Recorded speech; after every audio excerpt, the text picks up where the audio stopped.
మరి మేము మిగతా 4 కాన్స్టిట్యున్సీలలో చేసే కష్టం మీ ఒక్క కాన్స్టిట్యున్సీ చేసే కష్టం ఒక ఎత్తు.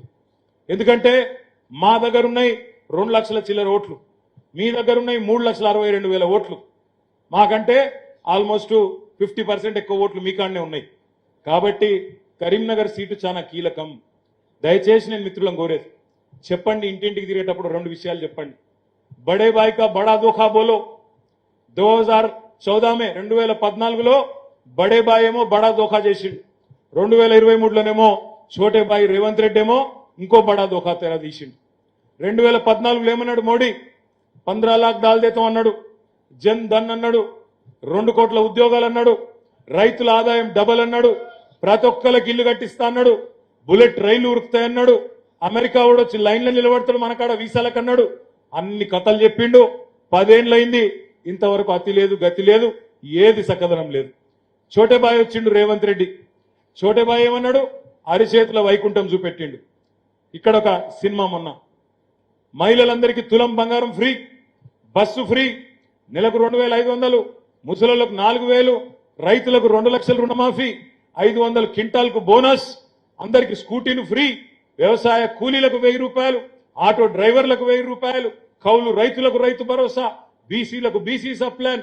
నోటికి ఎంత వస్తే అంత ఇష్టం ఉన్నట్టు. అదే సామెత చెప్తారు చూడు, మనది కాకపోతే కాశీ దాకా దిగచ్చు అని.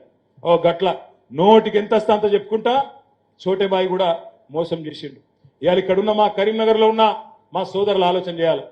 కాంగ్రెస్ పార్టీ నిన్న కొండను దవ్వి ఎల్కన్ పట్టినట్టు ఒక అభ్యర్థిని పెట్టింది, కాంగ్రెస్ అభ్యర్థి. ఆయన మహామేధావి ఉన్నాడు. నేనేమో అనుకున్నా, చూసిరో లేదో మీరు వీడియో. నాకు మీరు ఓటేస్తే రాహుల్ గాంధీ ముఖ్యమంత్రి అవుతారంటుండు. ఇంత మేధావి ఎవడరా అయ్యా ఈడ నేను చూస్తే, చాలా డేంజరస్ మనిషి ఉన్నాడు. నేనేమంటున్నా నేను ఇవాళ మా కరీంనగర్ రిపోర్టర్లు ఏమనుకోకరు ఇట్లా అంటున్నా. ఈ కాంగ్రెస్ క్యాండిడేట్ కిన్నా కాంగ్రెస్ కండువా వేసుకోకుండా గీతాభవన్ చౌరస్తాలో పోయి ఒక్కడే నిలబడితే ఎవడన్నా గుర్తుపడతాడే?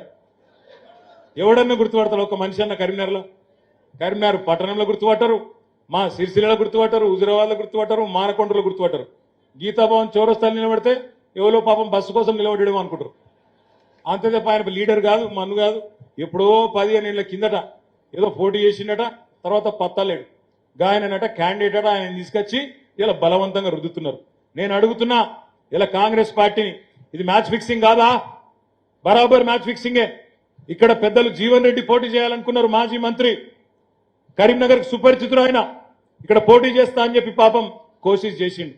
చేస్తే ఆయననేమో ఇష్టం లేని నిజామాబాద్ దిక్కు నూకిండ్రు. ఇక్కడ నిలబడదామని ఆయన మొత్తం ఏర్పాటు చేసుకుంటే అటు నూకిండ్రు. ప్రవీణ్ రెడ్డి గారు ఇక్కడనే ఉంటాడు పక్కకు, హుస్నాబాద్ మాజీ ఎమ్మెల్యే. ఆయన నిలబడతాను, ఆయన పైరవి చేసుకున్నాడు, ఆయన గుడియలే. ముక్కు ముఖం లేని తీసుకొచ్చి బలవంతంగా రుద్ది ఏం చేయాలనుకుంటున్నారు మీరు? మాకు తెలుసు.